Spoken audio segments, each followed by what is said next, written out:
Imagine looking at a world map from 1914. At that moment, nearly 80% of the entire planet was controlled by a handful of European empires. But history is not just about the lines on a map, it is about the lives of the people within them.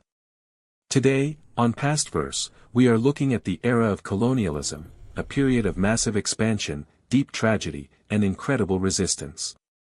To understand why our modern world looks the way it does, we have to look back at how it was rebuilt. For centuries, the world was connected by the Silk Road. But in 1453, the fall of Constantinople to the Ottoman Empire changed everything. European powers, desperate for a direct route to the spices of the East, turned their eyes toward the sea. This sparked the Age of Discovery. However, we must be clear, Europe was not the only center of power.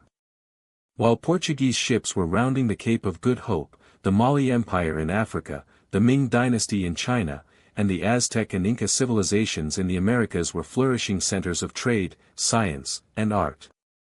The discovery of these lands was, in reality, a collision of worlds. Colonialism happened in three distinct waves.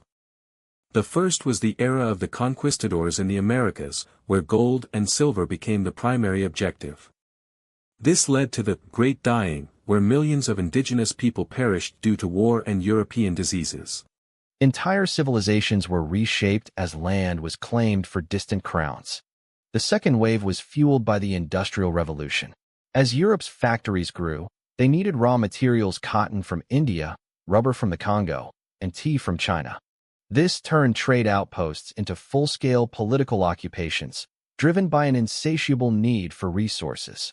The third wave was the scramble for Africa in the late 19th century. At the Berlin Conference of 1884, European leaders sat in a room and drew borders across the African continent. They ignored ethnic boundaries, languages, and existing kingdoms, creating a geopolitical puzzle that still impacts the world today. A common mistake in history is to view colonized people as passive victims.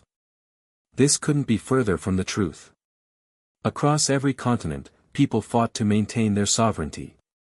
In Africa, Queen Nzinga of Ndongo spent 30 years fighting Portuguese expansion with brilliant military and diplomatic strategy.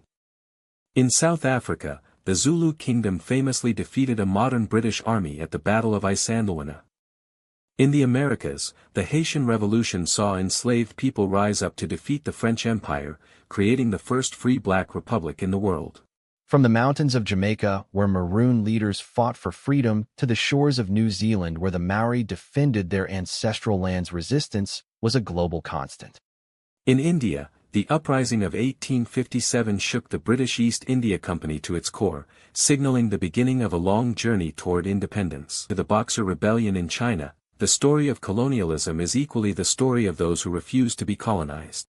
We cannot talk about colonialism without addressing the transatlantic slave trade. Between the 16th and 19th centuries, over 12 million Africans were forcibly transported to the Americas.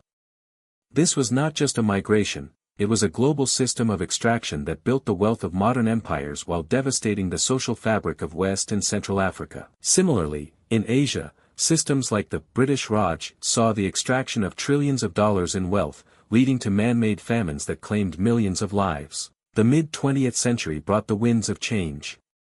Following World War II, the great empires began to crumble.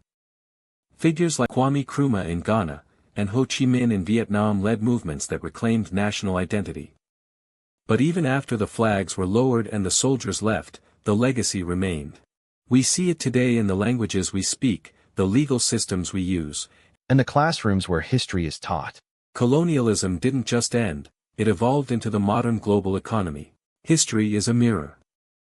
If we only look at one side, we only see half the truth.